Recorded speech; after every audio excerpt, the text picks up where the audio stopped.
تم اليوم بمقر عملة الإقليم توزيع 20 حافلة للنقل المدرسي في إطار الاتفاقية اللي كتجمع المجلس الإقليمي بمجلس جهة درعا تفيلة مشكور، واللي غادي يغني الاسطول ديال النقل المدرسي في الاقليم ديالنا اللي تجاوز تقريبا 140 حافله، اضافه 20 حافله ايضا من شانها انها تساهم في الاغناء ديال هذا الاسطول وتساهم في التجديد ديالو.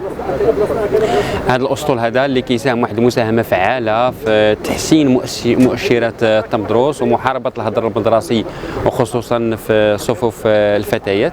واليوم ايضا من اجل تجويد هذا المرفق هذا وقعنا واحد اتفاقيه شراكه بين المجلس الاقليمي لزاكورا والفيدراليات المسيره للنقل المدرسي، اللي بموجبها المجلس الاقليمي كيلتزم بمنح واحد المنحه سنويه للفيدراليات، بالاضافه الى التكلف بتامين الحافله، بالاضافه الى واحد العدد ديال الدورات التكوينيه اللي غادي نبداو نديروها لفائده الفيدراليات. اليوم ايضا قطعنا واحد الخطوه ايجابيه مهمه، انه اختصرنا عدد الجمعيات المسيره للنقل المدرسي من 71 الى 25 فيدراليه. اذا جميع الجمعيات ديال النقل المدرسي في الاقليم تكتلوا داخل الجامعات في اطار فيدراليه واحده، وهو ما من شانه انه يوحد المخاطب داخل الجامعه الترابيه الواحده، ويساهم ايضا في تدبير هذا المرفق ديال النقل المدرسي بكل حكامه ماليه واداريه.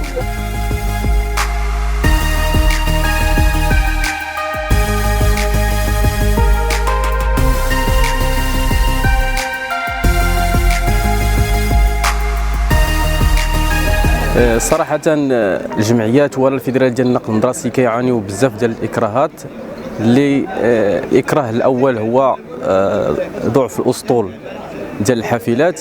الحمد لله الاسطول ديال الحافلات راه تعزز اليوم بواحد العدد ديال 21 حافله اللي توزعت على بعض الفيدراليات في الجامعه الترابيه داخل اقليم زاكورا. وفي هذا الصدد هذا احنا استفدنا من واحد الحافله اللي الحمد لله غادي تنقص شيئا ما العبء والتكاليف ديال التنقل ديال هاد الوليدات هادو، باش انهم يوصلوا في واحد الظروف اللي حسنه ان شاء الله تعالى المؤسسه التعليميه.